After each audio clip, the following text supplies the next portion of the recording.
Oh my goodness. Off the course, his life just continues to be a big issue.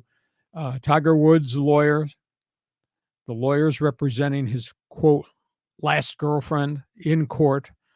She has filed a $30 million sexual harassment, sexual abuse, sexual assault lawsuit against Tiger Woods, charging he intimidated her into signing non-disclosure agreements while they continued their relationship and affair, got tired of the relationship, threw her out. Lawyer met her at the airport, told her she was not welcome to come back to Jupiter, Florida, to the mansion they live in, took all her money, possessions, just really ugly. She has now filed a $30 million lawsuit. The judge has all the data.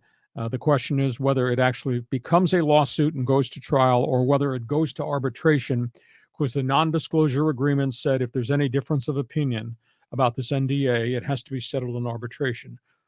Erica Herrmann, right? Herrmann's response has been, there's a law that if sexual abuse or sexual harassment is linked to the non-disclosure is no longer legal, and I can take this thing to court.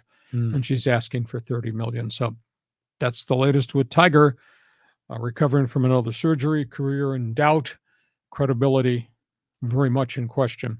That's one thing. The other story is the NASCAR story, and we're waiting for a decision.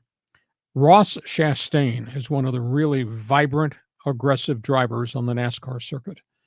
He's been involved with 5 different wrecks during the first half of the NASCAR schedule, knocking himself out of races, knocking leaders out of races. And his act has really worn thin because he's always running on the edge and he's bumping and grinding and putting guys in the wall. This past week, Delaware 500, he got in a fight with another driver in the pits after the race, after the two had swapped paint and wrecked each other. Jeez. And other drivers have now gone public and spoken up that enough is enough, because at speeds of 190 and 200, you don't want guys running other guys off the track. You don't want guys getting airborne, barrel rolling, flipping in the fences. We've not had a fatality. We've had a couple of real bad wrecks this year because of banging. They want Chastain suspended. Other drivers have now gone to NASCAR and said this guy is a danger on the track because of his style, because of his attitude, because of his aggressiveness. And we don't think you should allow that because of the inherent dangers that he has triggered with all the accidents. So waiting to see if there's going to be a suspension. But you know what made NASCAR great back in the 1950s, way back when it was good old boy, the Alabama gang and all that. Yeah. They'd fight in the pits all the time, and guys would go after guys with wrenches. And the greatest thing that showed up on TV was one of the earliest NASCAR races involving the legendary Cale Yarborough, who got in a fight in the pits with a guy who had just run him off the track at the finish line. And they're throwing punches, and the crew chiefs and the pit crew guys are fighting.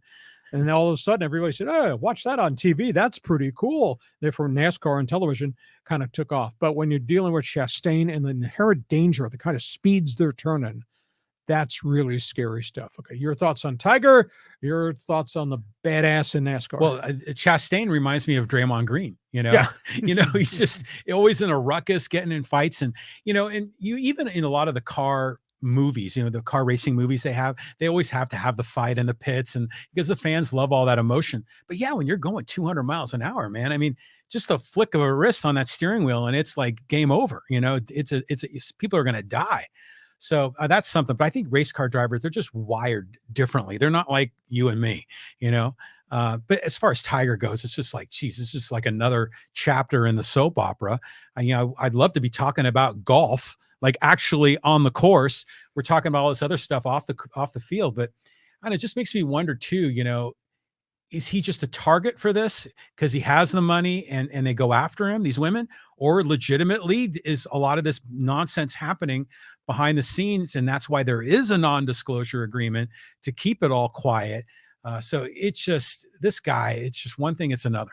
I mean, it started with his wife and then went on to 12 different mistresses, and it's just gone on and on and on. And it just doesn't matter what relationship he's been in. There's another relationship, and a bunch of them end up really, really badly. I don't know that he'll ever be a golf star again, but he just continues off the course to have issues with women, and a bunch of them wind up in court and in lawsuits. Okay, time for fans